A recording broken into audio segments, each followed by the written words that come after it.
Hello friends, I am Harsh and I am here to discuss on acid, bases and salts. तो आइए हम लोग acids और basis के बारे में जानते हैं। हम लोगों ने 8th क्लास और 7th क्लास में भी एसिड, बेसिस एंड साल्ट्स के बारे में पढ़ा।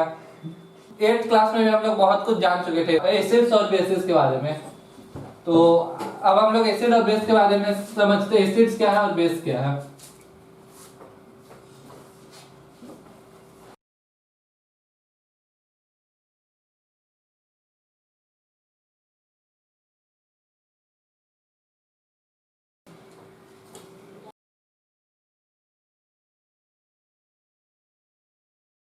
एसिड आर सार इन टेस्ट। एसिड को अगर हम लोग टेस्ट करेंगे तो वो खट्टा लगेगा। जैसे एसिड के एग्जांपल में आता है, हम लोग अपने मतलब नॉर्मल लाइफ में देखेंगे तो लेमन जिसको हम लोग यूज करते हैं, और दही, कर्ड। लेमन में भी एसिड होता है, साइट्रिक एसिड, और कर्ड में लैक्टिक एसिड होता है। और मतलब बहुत सारी चीजें जो हम लोग डेली लाइफ में यूज करते हैं और उनमें एसिड्स और या फिर बेसिस प्रेजेंट होते हैं। और बेसिस के बारे में अगर देखें तो bases are bitter in test.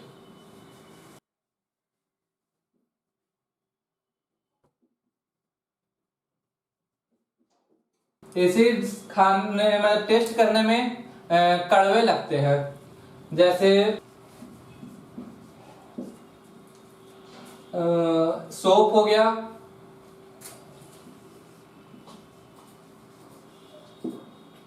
Milk of magnesia,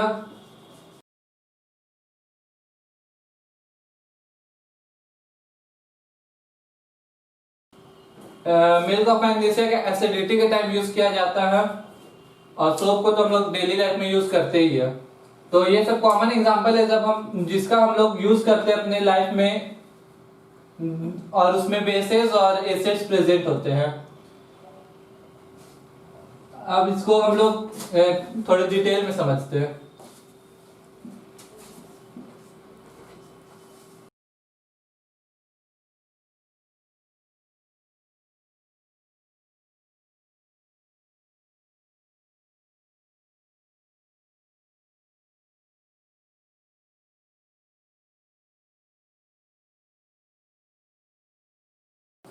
ऐसे सब्सटेंस, ऐसे कंपाउंड जिसको अगर हम लोग वाटर में डिसॉल्व करेंगे और रिजल्ट में H+ आयन मतलब आएगा, तो वैसे सब्सटेंस और कंपाउंड को हम लोग एसिड्स कहेंगे और उसका नेचर एसिडिक होगा।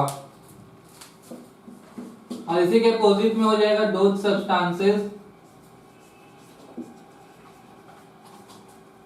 which gives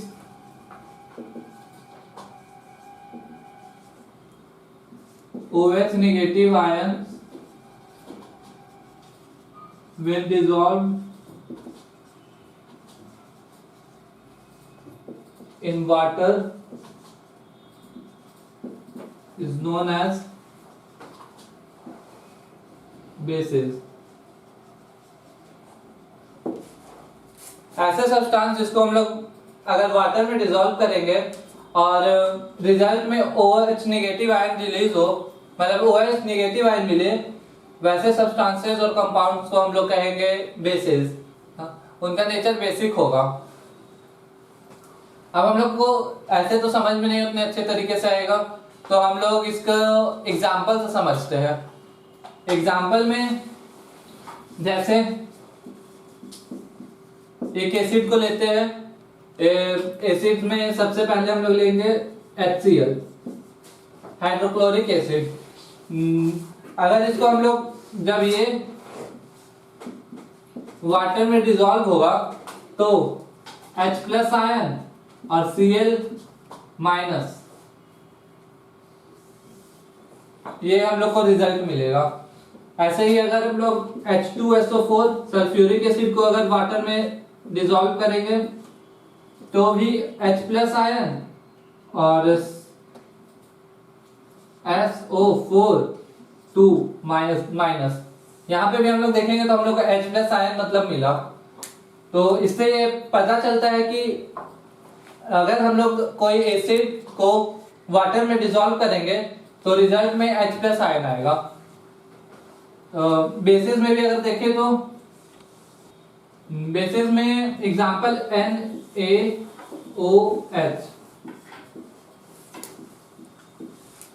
NaOH को कहते हैं सोडियम हाइड्रोक्साइड। और अगर हम लोग इसको वाटर में जब डिसॉल्व करेंगे तो रिजल्ट में Na प्लस OH माइनस आएगा।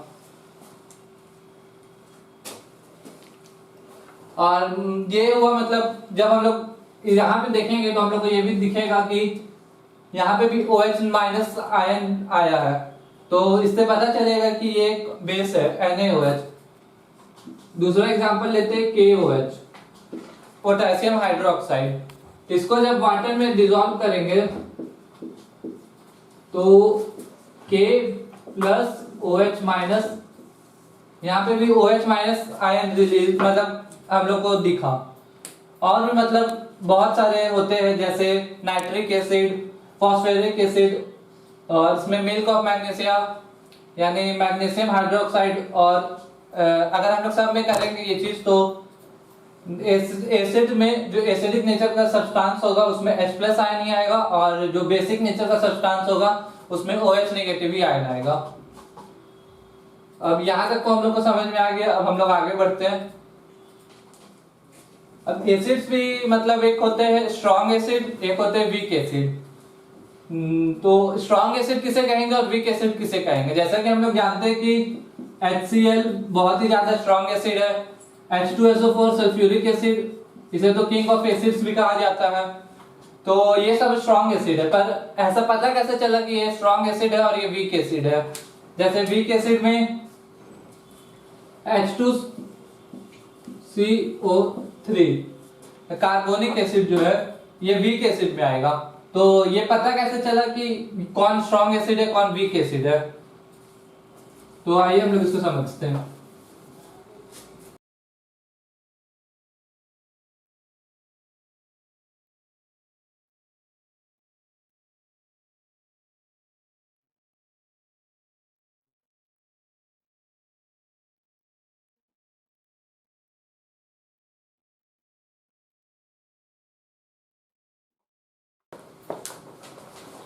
ये सारे एग्जांपल्स है HCl, H2SO4, HNO3, ये सब स्ट्रॉन्ग एसिड्स के एग्जांपल है।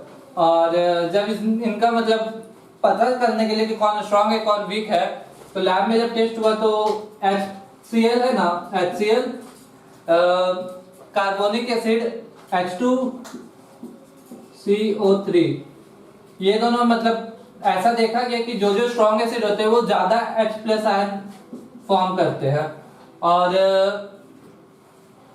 जो वीक एसिड और वीक को एक और मतलब नाम से जाना जाता है माइल्ड।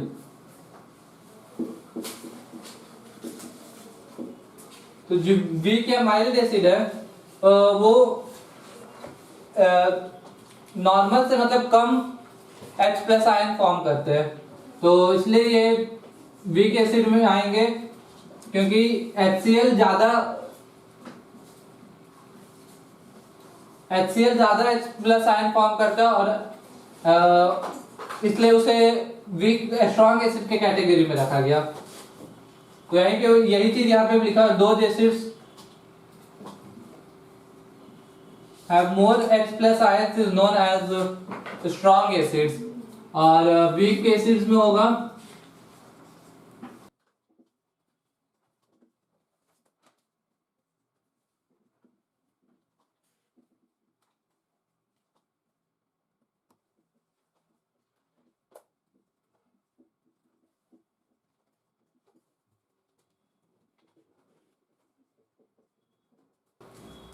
तो यही चीज बस इसका अपोजिट लिखा हुआ है, जहां पे less H plus ion form होता है वहां पे उस एसिड्स को हम लोग वीक एसिड कहते हैं। यही सेम चीज बेसिस के साथ भी होता है।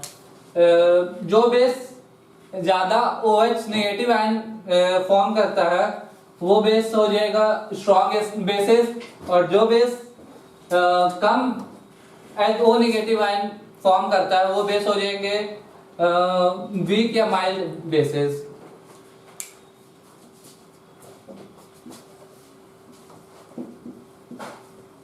strong bases.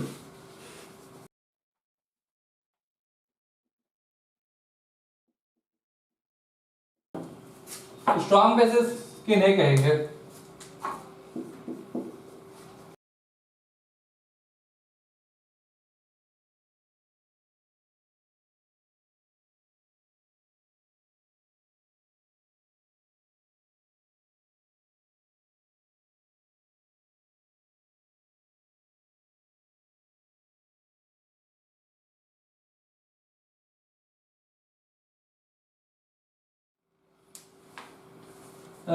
ऐसे बेसिस जो ज्यादा OH नेगेटिव आयन फॉर्म करेंगे, उस बेसिस को हम लोग स्ट्रॉन्ग बेसिस के कैटेगरी में मतलब रखा गया है और उन्हें स्ट्रॉन्ग बेसिस कहा जाता है। और जो बेस कम OH नेगेटिव आयन फॉर्म करेंगे उन बेसिस को वीक या माइल्ड बेसिस कहा जाता है।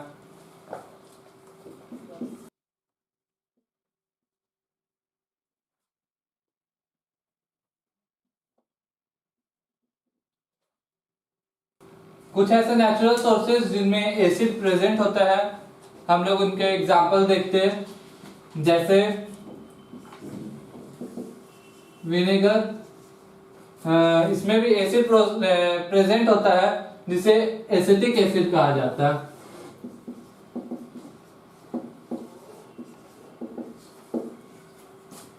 ऑरेंज में भी एसिड प्रेजेंट होता है जिसे साइट्रिक एसिड कहा जाता है।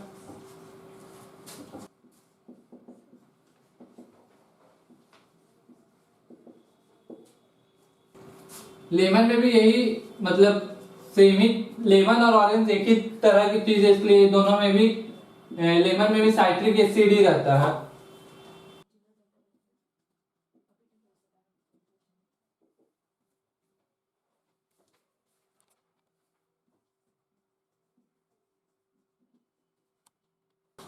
एंड स्टिंग में फॉर्मिक एसिड प्रेजेंट होता है जिसे एक और नाम से जाना जाता है, जिस methanoic acid, methanoic acid. Ant sting में मेथनोइक एसिड और जिसे फॉर्मिक एसिड कहा जाता है, मतलब दोनों एक ही चीज है, वो प्रेजेंट होता है।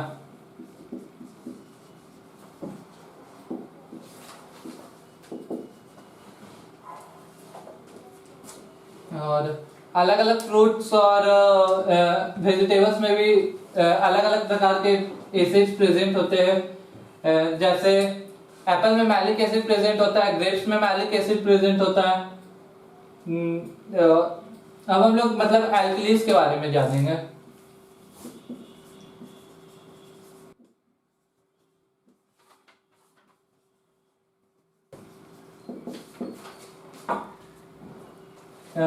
सारे बेसिस पानी में डिसॉल्व नहीं होते हैं, लेकिन कुछ बेसिस जो होते हैं वो पानी में डिसॉल्व हो जाते हैं, और उन्हीं बेसिस को हम लोग कहेंगे एल्कलीज। जैसे साबुन जो है, सोप, वो पानी में डिसॉल्व हो जाता है, तो वो एक एल्कलीज हो जाएगा। एग्जाम्पल में अगर इसका देखें तो सोडियम हाइड्रोक्साइड, कैल्शियम हाइड्रोक्साइड, ये सब आएगा।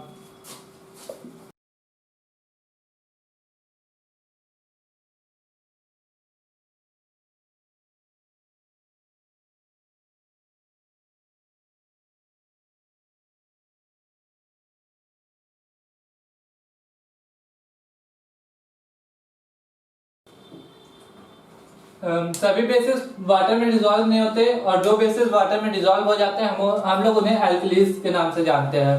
जैसे सोडियम हाइड्रोक्साइड, कैल्शियम हाइड्रोक्साइड, ये सब एग्जांपल्स हैं एल्कलीज के। ये सब ये मतलब इन बेसिस को वाटर में अगर डिसॉल्व करेंगे तो ये वाटर में अगर डालेंगे तो ये टोटली डिसॉल्व हो जाएंगे। और बाकी बेसिस जो और भी कुछ कुछ होते हैं एल्कलीज में, और जो बेसिस डिसॉल्व नहीं होते उन्हें हम लोग मतलब एल्कलीज में नहीं रखते हैं। जो डिसॉल्व होते हैं बस वही एल्कलीज होते हैं। यहीं पे मेरा डिस्कशन समाप्त होता है। Thank you.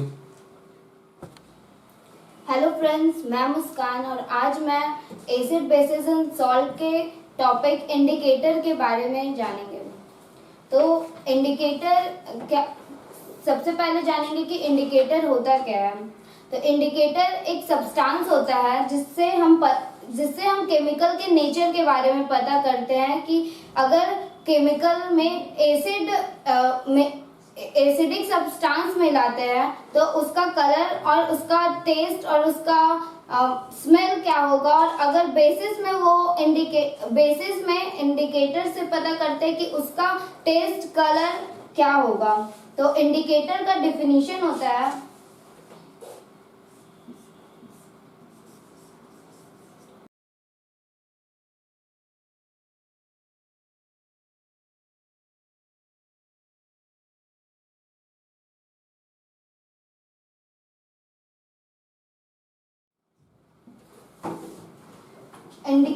इंडिकेटर का डिफिनीशन है दो substance which helps to detect nature of other chemical is called indicator. ऐसा केमिकल सब्सटेंस जिससे हम दूसरे केमिकल के नेचर के बारे में पता करते हैं उसी को इंडिकेटर कहते हैं। और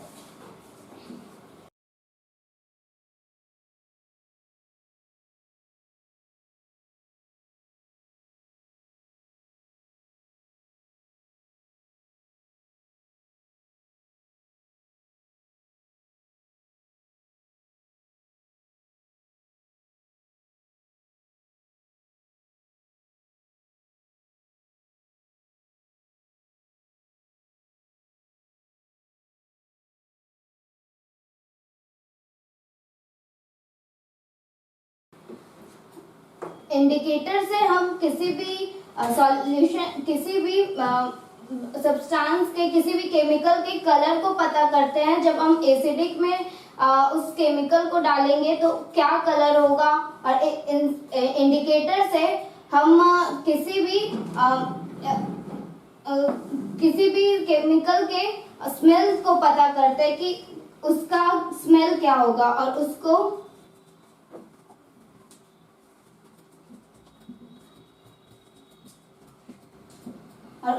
ऑल्फैक्टरी इंडिकेटर कहते हैं, जिससे हम उसके स्मेल को पता करते हैं। और ये जो इंडिकेटर होता है वो 3 प्रकार का होता है, एक नेचुरल इंडिकेटर, एक सिंथेटिक इंडिकेटर और एक ऑल्फैक्टरी इंडिकेटर। नेचुरल इंडिकेटर कहते हैं कि जो हमें प्रकृति से मिला है, जिसे हम बनाए नहीं है। और सिंथेटिक इंडिकेटर कहते हैं जैसे जिस इंडिकेटर को किसी साइंटिस्ट ने बना दिया है उसे सिंथेटिक इंडिकेटर कहते हैं। ऑल्फैक्टरी इंडिकेटर कहते हैं जिससे हम किसी भी केमिकल के किसी भी सब्सटेंस के स्मेल को पता करते हैं। अब हम एक एक करके तीनों इंडिकेटर के बारे में जानेंगे।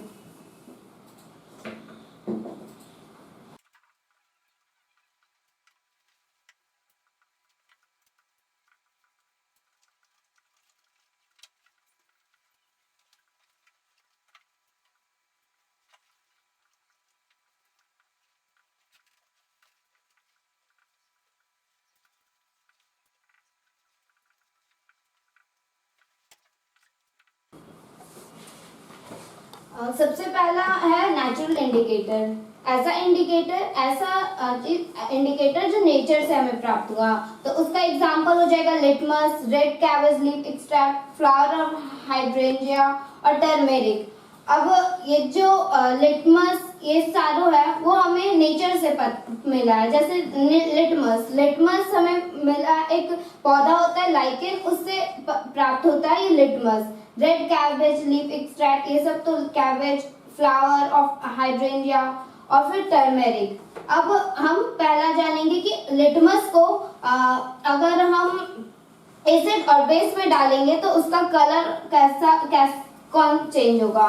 तो लिटमस 2 कलर का होता है, एक रेड और एक ब्लू। अगर लिटमस पेपर को अगर हम एसिड में ब्लू लिटमस पेपर को अगर हम एसिड में डालेंगे तो उसका कलर चेंज होकर रेड हो जाएगा। अगर रेड लिटमस पेपर को ब्लू बेसिक सॉल्यूशन में डालेंगे तो वो उसका कलर चेंज होकर ब्लू कलर का हो जाएगा। अब यहाँ पर होगा कि अगर मान लो हम रेड लिटमस पेपर लिए और उसी को एसिड सॉल्यूशन में डाल दिए, तो उसका कलर नहीं चेंज होता है, उसका कलर रेड का रेड रह जाता है और इसका कलर ब्लू का ब्लू ही रह जाएगा। अब है रेड कैबेज लीफ एक्सट्रैक्ट। पता चल रहा है इसी से कि रेड कैबेज है तो इसका कलर भी रेड होगा, लेकिन जब रेड कैबेज लीफ एक्सट्रैक्ट को हम एसिड सॉल्यूशन में डालेंगे तो उसका कलर चेंज नहीं होता, उसका कलर रेड ही रह जाता है। और अगर हम उसको बेसिक सॉल्यूशन में डाल देंगे तो उसका कलर चेंज होकर ग्रीन हो जाता है। Flower of hydrangea. अब इसको हम इस फ्लावर को अगर हम एसिडिक सॉल्यूशन में डालेंगे तो उसका कलर ब्लू हो जाएगा, और उसको हम बेसिक सॉल्यूशन में डाल देंगे तो उसका कलर चेंज होकर पिंक हो जाता है। टर्मेरिक, हल्दी, और इसको अगर हम एसिडिक सॉल्यूशन में डालेंगे तो इसका कलर नहीं चेंज होकर वो येलो का येलो ही रह जाएगा, और अगर हम इस टर्मेरिक को बेसिक सॉल्यूशन में डाल देंगे तो उसका कलर चेंज होकर रेड ब्राउन के कलर में हो जाएगा।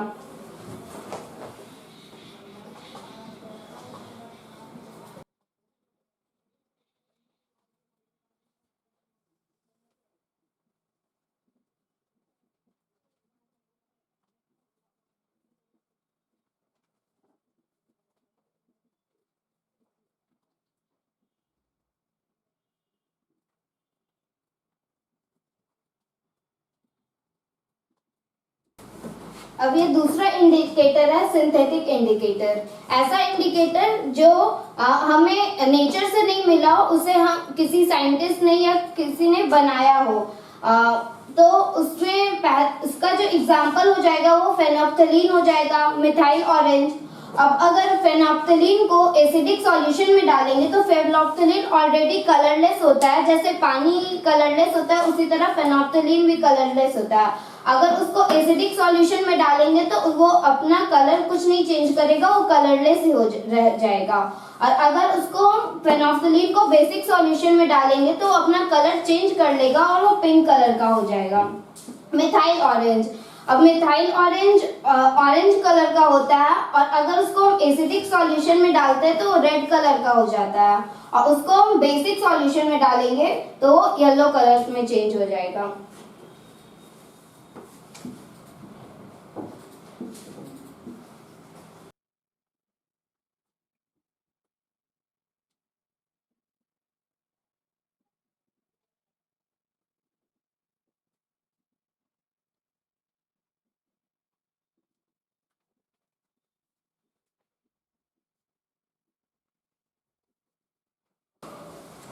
लास्ट इंडिकेटर है ऑल्फैक्टरी इंडिकेटर। ऑल्फैक्टरी इंडिकेटर के बारे में हम जानते हैं कि ऐसा इंडिकेटर जिससे हम किसी भी सब्सटेंस के स्मेल को पता करते हैं। अब उसके जो एग्जांपल हो जाएंगे वो हो जाएंगे अनियन, वैनिला एसेंस और क्लोव ऑयल।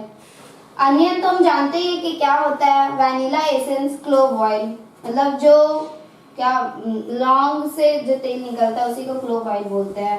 अनियन को हम अगर एसिडिक सॉल्यूशन में डालेंगे तो वो अपना जो स्मेल होता है वो चेंज नहीं करता है, और अगर हम ऑनियन को बेसिक सॉल्यूशन में अगर डाल देंगे तो जो ऑनियन का जो स्मेल होता है वो भी खत्म हो जाता है। वैनिला एसेंस में भी वही होता है। वैनिला एसेंस को अगर एसिडिक सॉल्यूशन में डालेंगे तो अपना जो स्मेल होगा वो चेंज नहीं करेगा, और जो अगर बेसिक सॉल्यूशन में डाल दिए तो जो उसका स्मेल होता है वो भी खत्म हो जाता है। और क्लोव ऑयल में भी सेम चीज होता है, वो अपने स्मेल को चेंज नहीं करता है एसिडिक सॉल्यूशन में, और वो बेसिक सॉल्यूशन में अपने स्मेल को खत्म मतलब वो स्मेल भी उसके पास नहीं रह पाता है। तो ये जो ऑल्फैक्टरी इंडिकेटर में तीनों में सेम चीज ही हो रहा था। यहीं पर जो ये टॉपिक होता है इंडिकेटर खत्म होता है। अब हम मिलेंगे नेक्स्ट वीडियो के साथ। Thank you. हेलो फ्रेंड्स, मैं मोहित आज आप लोगों को प्रॉपर्टी ऑफ एसिड्स के बारे में बताऊंगा। तो हम लोगों ने एसिड्स के फिजिकल प्रॉपर्टी के बारे में पढ़ चुका है।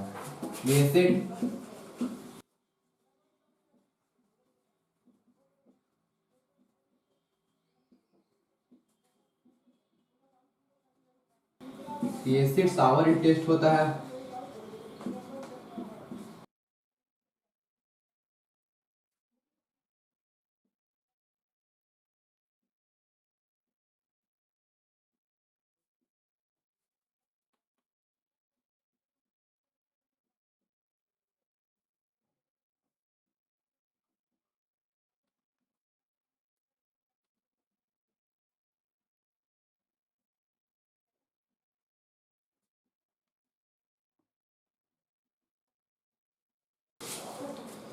तो हम लोगों ने एसिड से फिजिकल प्रॉपर्टी बारे में पढ़ चुके हैं। एसिड सावर इन टेस्ट होता है, ये ब्लू लिटमस पेपर को रेड में चेंज कर देता है, और वो जब वाटर में डिजोल्व किया जाता है तो वो H प्लस आयन से रिलीज करता है। तो अब हम लोग केमिकल प्रॉपर्टी ऑफ एसिड के बारे में जानेंगे।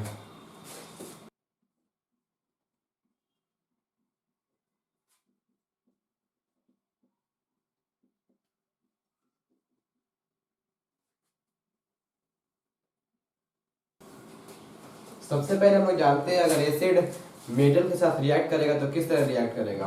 तो एसिड मेटल के साथ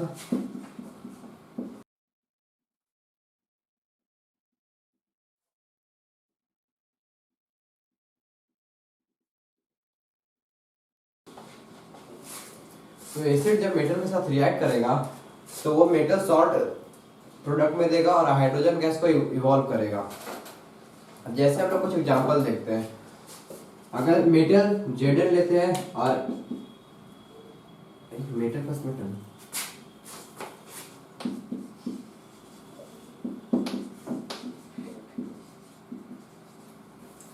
अब एसिड जैसे हम लोग लेते हैं HCl और मेटल Zn, तो जब HCl और Zn रिएक्ट करेगा तो ZnCl2 फॉर्म होगा और हाइड्रोजन गैस इवॉल्व हो जाएगा। ये जो ZnCl2 है ये एक सॉल्ट है जो कि मेटल सॉल्ट है, क्योंकि ये मेटल के द्वारा बना है। अब कुछ और एग्जांपल हम लोग देखते हैं। अगर एसिड की जगह हम लोग HCl लें और मेटल की जगह मैग्नीशियम लें तो रिएक्ट करके ये MgCl2 प्लस H2 इवॉल्व होगा। तो जब मैग्नीशियम के साथ एसिड रिएक्ट करेगा तो MgCl2 फॉर्म करेगा जो कि एक मेटल सॉल्ट है और हाइड्रोजन गैस को इवॉल्व करेगा। हम लोग तीसरा एग्जांपल देखते हैं। अगर एसिड की जगह H2SO4 लें और मेटल की जगह Fe लें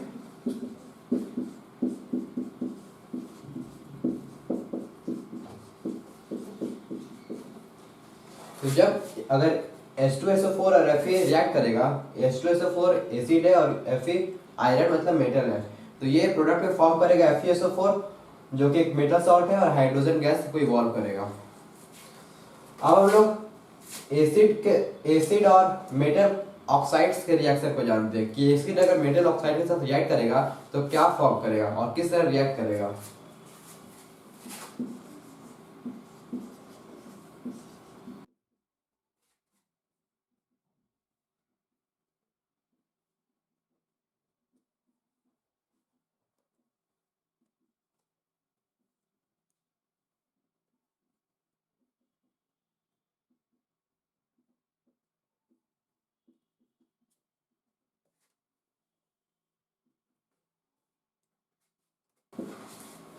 तो सबसे पहले हम लोग ये जानने से पहले ये reaction of acid with metal oxide जानने से पहले ये जान लेते हैं कि मेटल का जो नॉर्मली कंपाउंड होता है वो बेसिक इन नेचर होता है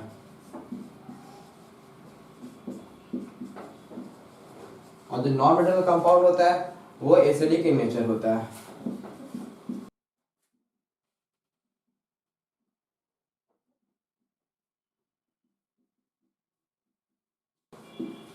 अब हम लोग ये जानते हैं acid reaction of acid with metal oxide. तो अगर acid plus metal oxide react करेगा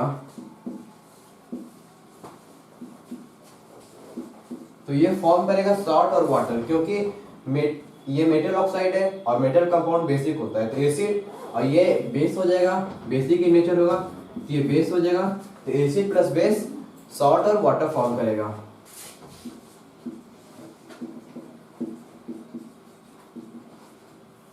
हम कुछ एग्जांपल देख लेते हैं। जैसे एसिड है HCl और मेटल ऑक्साइड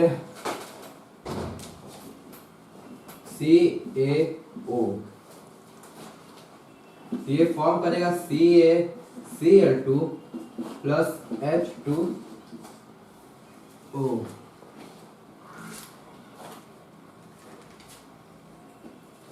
अब जब एक एसिड लिए HCl और एक मेटल ऑक्साइड लिए CaO calcium oxide, calcium metal, उसका ऑक्साइड कैल्शियम ऑक्साइड। तो ये फॉर्म किया CaCl2 जो कि एक सॉल्ट है और प्लस H2 जो वाटर है। अब इसको दूसरा एग्जांपल हम देखते हैं। अगर हम लोग एक मेटल लिए H2SO4 और मेटल ऑक्साइड मैग्नीशियम ऑक्साइड, तो ये फॉर्म करेगा MgSO4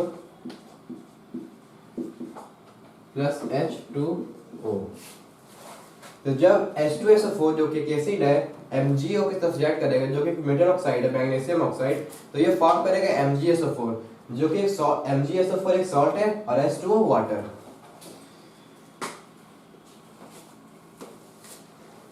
अब एक और एग्जांपल लेते हैं। जैसे HCl जब कॉपर ऑक्साइड के साथ रिएक्ट करेगा तो फॉर्म करेगा CaOCl2 प्लस H2O। अब कॉपर ऑक्साइड जो होता है वो ब्लैक कलर का होता है और जब ये एसिड के साथ रिएक्ट करेगा HCl के साथ तो ये CuCl2 जो बनेगा वो ब्लूइश ग्रीन कलर का होगा और ये जो कॉपर ऑक्साइड है वो ब्लैक कलर का होगा, ब्लैक कलर का होता है। तो जब कॉपर ऑक्साइड HCl के साथ रिएक्ट करेगा तो इसका कलर चेंज हो जाएगा और ये CuCl2 जो है वो एक सॉल्ट है और H2O वाटर, इसका प्रोडक्ट फॉर्म हुआ। तो हम लोग जानते हैं कि reaction of acid with metal carbonates और या फिर मेटल हाइड्रोजन कार्बोनेट।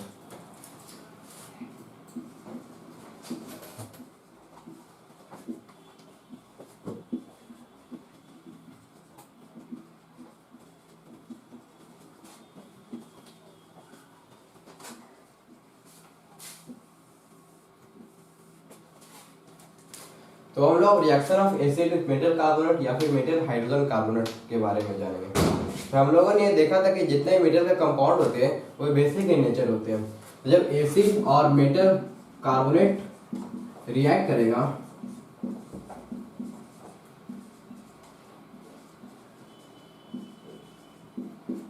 अब ये मेटल कार्बोनेट एक मेटल का कंपाउंड है तो ये सॉल्ट और वाटर तो फॉर्म करेगा ही क्योंकि ये एसिड है और ये बेस है, तो सॉल्ट और वाटर तो फॉर्म करेगा ही। अब कार्बोनेट में क्योंकि CO3 है मतलब उसमें ये कार्बन डाइऑक्साइड भी फॉर्म करेगा साथ साथ में, क्योंकि इसमें एक ये और भी है कार्बोनेट, तो CO3 है उसमें तो वो CO2 के फॉर्म में फॉर्म हो जाएगा। अब हम लोग को एग्जांपल देख लेते हैं।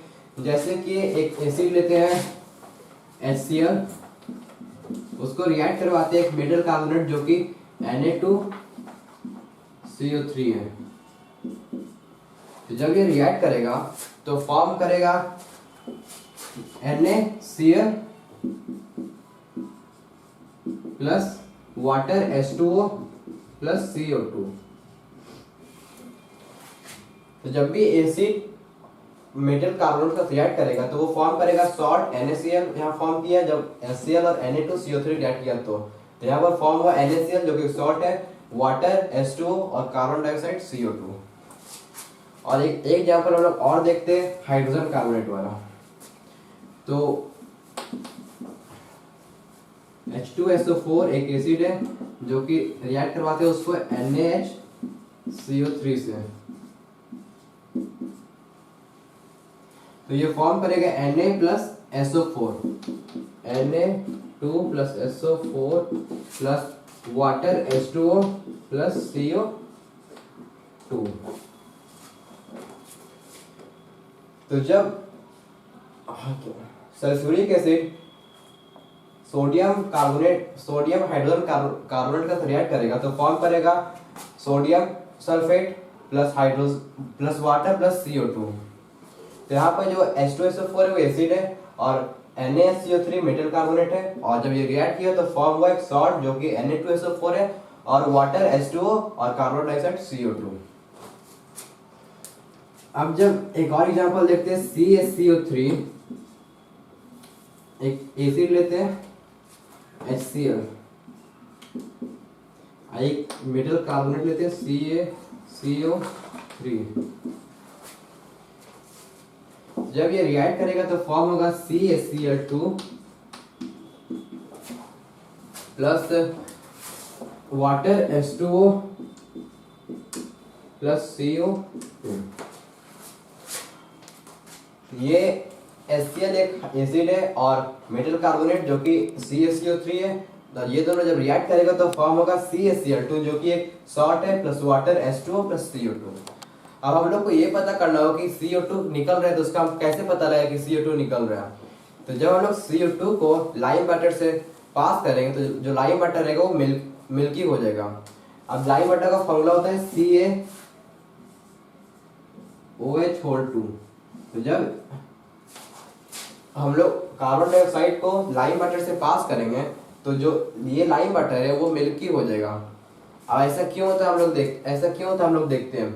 तो जब ये इसमें हम लोग कार्बन डाइऑक्साइड को डालते हैं तो एक रिएक्शन अकर होता है जो कि ये दोनों रिएक्ट करने पर फॉर्म करता है CaCO3 प्लस H2O। अब जब लाइम वाटर कार्बन डाइऑक्साइड से रिएक्ट करता है तो फॉर्म करता है CaCO3 प्लस H2O। और ये जो कैल्शियम कार्बोनेट है वो व्हाइट कलर का होता है और ये वाटर इनसॉल्युबल कंपाउंड है। तो ये व्हाइट कलर का होता है तो प्रेसिपिटेट के फॉर्म में ये नीचे मतलब वाटर इनसॉल्युबल है तो वाटर में घुल जाता है, इसीलिए जो लाइम वाटर रहता है वो मिल्की में चेंज हो जाता है। और ये जो ये लाइम वाटर है वो वाटर सॉल्युबल कंपाउंड है। तो ये वाटर में जब इसको हम लोग घोलते हैं तो जो वाटर रहता है वो ट्रांसपेरेंट ही रहता है, लेकिन ये वाटर सॉल्युबल कंपाउंड नहीं है तो इस और ये व्हाइट कलर का होता है। तो जो वाटर में जब इसको हम मिक्स करते हैं तो जो वाटर रहता है व्हाइट कलर का हो जाता है। लेकिन अगर हम लाइम वाटर से बहुत ज़्यादा CO2 पास कर देंगे तो ये जो मिल्की फॉर्म हुआ था, मिल्की सॉल्यूशन फॉर्म हुआ था वो दोबारा ट्रांसपेरेंट हो जाएगा, क्योंकि अगर हम ज़्यादा ये कार्बन डाइऑक्साइड पास करेंगे तो कार्बन डाइऑक्साइड जो होगा वो इससे रिएक्ट करेगा तो ये फॉर्म करेगा CaCO3 प्लस CO2। जब रिएक्ट करेगा तो फॉर्म होगा CaHC।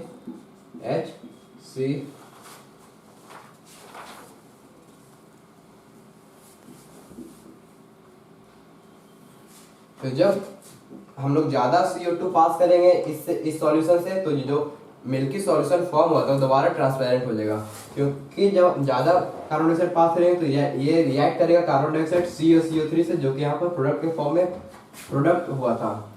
अब ये दोनों रिएक्ट करेगा तो ये बनेगा CaSCO3 का होल 2। और ये जो कंपाउंड है वो वाटर सॉल्युबल है, इसीलिए वाटर फिर से ट्रांसपेरेंट हो जाएगा। थैंक यू दोस्तों, have a nice day. Hello friends, this is Shreya और आज हम जानेंगे एसिड और बेसिस से रिलेटेड कुछ बातें। अभी तक हम जान चुके हैं प्रॉपर्टीज ऑफ बेसिस के बारे में कि मतलब क्या क्या होते हैं बेसिस की प्रॉपर्टी। जैसे basis have generally bitter taste and सोपी टच। और बेसिस का जो टेस्ट होता है वो बिटर होता है और उसको अगर हम टच करें तो हमें थोड़ा सोपी फील होगा। Water soluble bases are known as alkalis. वैसे बेसिस जो वाटर में सॉल्युबल होते हैं उन्हें एल्कलीज के नाम से हम जानते हैं। Bases dissolve in water to release OH negative ions. और जब हम बेसिस को वाटर में डालते हैं तो क्या रिलीज करते हैं, वो OH नेगेटिव आयंस रिलीज करते हैं। जबकि एसिड कौन से आयंस रिलीज कर रहे थे, एसिड्स कर रहे थे H positive ions. Basis turns red litmus blue, phenolphthalein pink and give yellow color with methyl orange। अगर मतलब मान लेते किसी इंडिकेटर से हमें चेक करना है कि मतलब बेसिस का कलर मतलब कौन सा बेस है और कौन सा एसिड है, तो अगर हम उसको रेड लिटमस में डालें, बेस में अगर हम रेड लिटमस डालें तो वो ब्लू में चेंज हो जाएगा। इससे हमें पता चल जाएगा कि जो सब्सटेंस हम टेस्ट कर रहे हैं वो क्या है, वो एक बेस है। फिर अगर हम बेस को फेनोल्फथलीन में डालें तो वो पिंक रह जाएगा, और अगर बेस को हम मिथाइल ऑरेंज में डालें तो वो कैसा हो जाएगा, वो येलो हो जाएगा। तो ये सब तो थे प्रॉपर्टीज थे। अब हम कुछ केमिकल कैरेक्टरिस्टिक्स जानेंगे बेसिस के बारे में।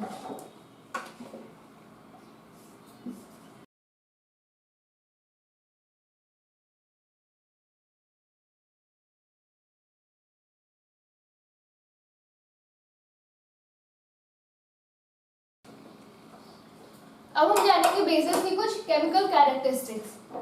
जैसे अगर बेस को हम मेटल से रिएक्ट करवाएं तो हमें जो प्रोडक्ट मिलेगा वो क्या होगा, वो होगा salt plus evolution of hydrogen gas. और ये हो जाएगा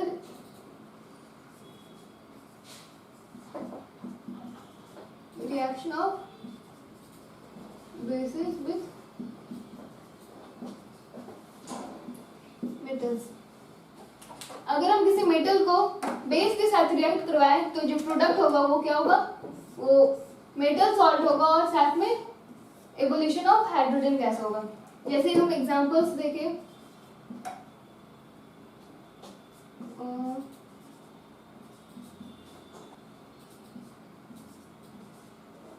जैसे NaOH एक बेस है और मेटल में हम लेते हैं जिंक, तो इसका जो प्रोडक्ट होगा वो Na2 plus evolution of hydrogen. ये बेस है सोडियम हाइड्रोक्साइड। हमने किससे रिएक्ट करवाया, हमने मेटल जिंक मेटल से रिएक्ट करवाया, तो हमारे पास जो प्रोडक्ट आया वो था एक सॉल्ट। ये सॉल्ट है और सॉल्ट का नाम क्या है, सोडियम सिंकेट, और उसके साथ क्या हुआ, एवोल्यूशन ऑफ हाइड्रोजन। अगर हम नेक्स्ट एग्जांपल देखें तो दूसरा मेटल हम लेते हैं SN3 और उससे रिएक्ट करवाते हैं NaOH सोडियम हाइड्रोक्साइड से। तो हमारा जो प्रोडक्ट होगा वो होगा Na2 SnO2 plus evolution of hydrogen. अब दूसरा मेटल हमने लिया क्या, ये Sn यानी कि टिन, और फिर इसे रिएक्ट करवाया बेस से NaOH सोडियम हाइड्रोक्साइड, तो हमारे पास जो प्रोडक्ट आया वो क्या है, Na2SnO2 plus H2 evolution of hydrogen. और ये भी क्या है, ये भी एक सॉल्ट है।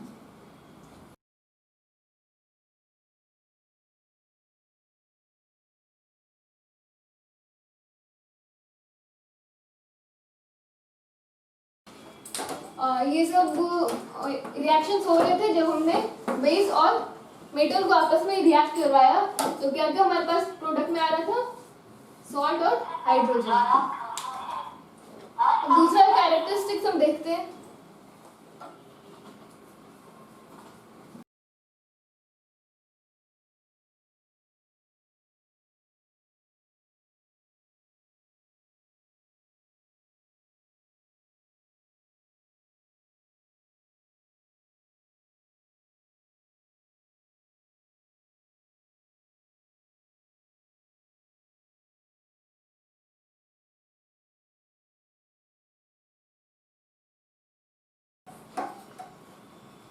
अब दूसरा कैरेक्टरिस्टिक्स क्या है, reaction of basis with non metallic oxides.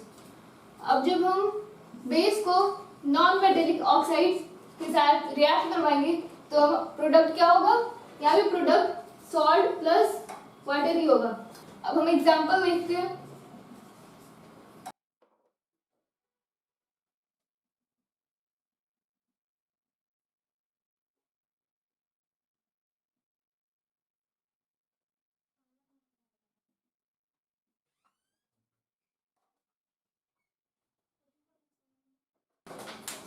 इसके पहले हमने देखा था कि हम बेस और मेटल को रिएक्ट करवा रहे थे तो हमारा जो प्रोडक्ट आ रहा था वो सॉल्ट था और साथ में एवोल्यूशन ऑफ हाइड्रोजन गैस था। लेकिन यहाँ पे हमने चेंज किया, यहाँ पे हमने नॉन मेटेलिक ऑक्साइड लाया, तो यहाँ पे जो प्रोडक्ट आ रहा है वो क्या हो रहा है, वो सॉल्ट प्लस वाटर हो रहा है।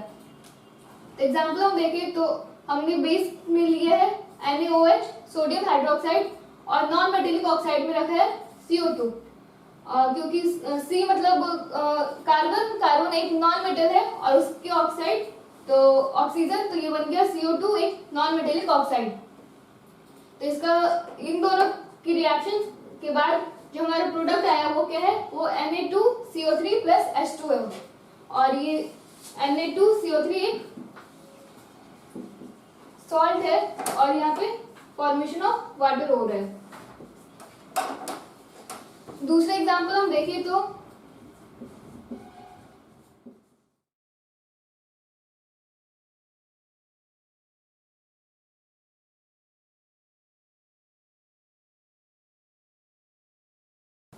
दूसरे रिएक्शन में हमने फिर से यहाँ पे बेस में NaOH सोडियम हाइड्रोक्साइड लिया है और यहाँ पे फिर नॉन मेटेलिक ऑक्साइड में SO2 लिया है। तो हमारा जो प्रोडक्ट आया था वो क्या है, वो CaSO3 एक सॉल्ट है और साथ में वाटर का फॉर्मेशन हो रहा है। यहाँ पे हो क्या है, ये नॉन मेटेलिक ऑक्साइड जो है वो मतलब ऐसे ज्यादातर एसिडिक नेचर का होता है। तो हम जानते हैं कि जब बेस और एसिड आपस में रिएक्ट करते हैं तो वो सॉल्ट और वाटर बनाते हैं। इसलिए यहाँ पर भी सॉल्ट प्लस वाटर का फॉर्मेशन हो रहा है, क्योंकि यहाँ पे बेस और साथ में नॉन मेटेलिक ऑक्साइड जो एसिडिक नेचर का होता है, इसलिए यहाँ पे भी सॉल्ट और वाटर का फॉर्मेशन हो रहा है।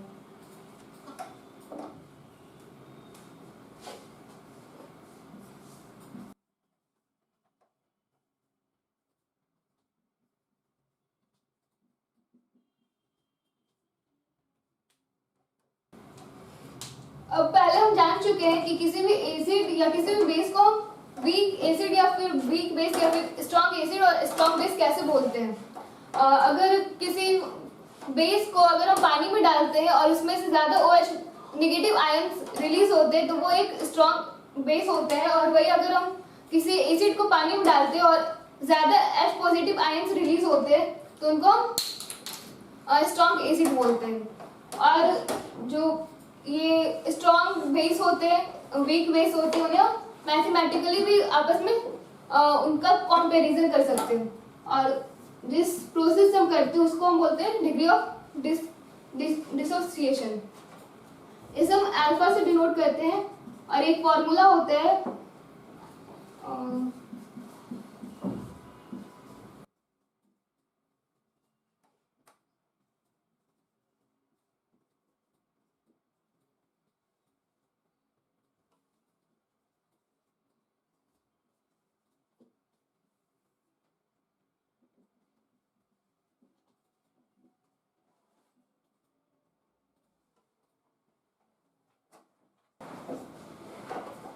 हम किसी भी बेस का कंपैरिजन आपस में कर सकते हैं किस फॉर्मूले की मदद से, डिग्री ऑफ डिसोसिएशन। और इसका फॉर्मूला होता है number of molecules of base existing as ions divided by total number of molecules of base. यानी कि मतलब मान लेते हैं एक एक्वस सॉल्यूशन में हमने एक बेस डाला, ये बेस के मॉलिक्यूल्स हैं आपस में जुड़े हुए हैं।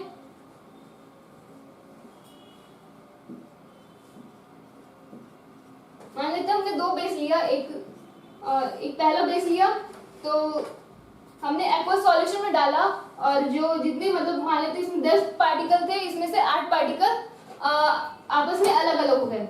मान लेते 8 पार्टिकल्स आपस में अलग अलग हो गए, इसमें 8 पार्टिकल आपस में अलग अलग हो रहे हैं। और जबकि हमने फिर दूसरा बेस लिया और उसी भी एक्वस सॉल्यूशन में डाला, उसके भी 10 मॉलिक्यूल्स हम लेते हैं।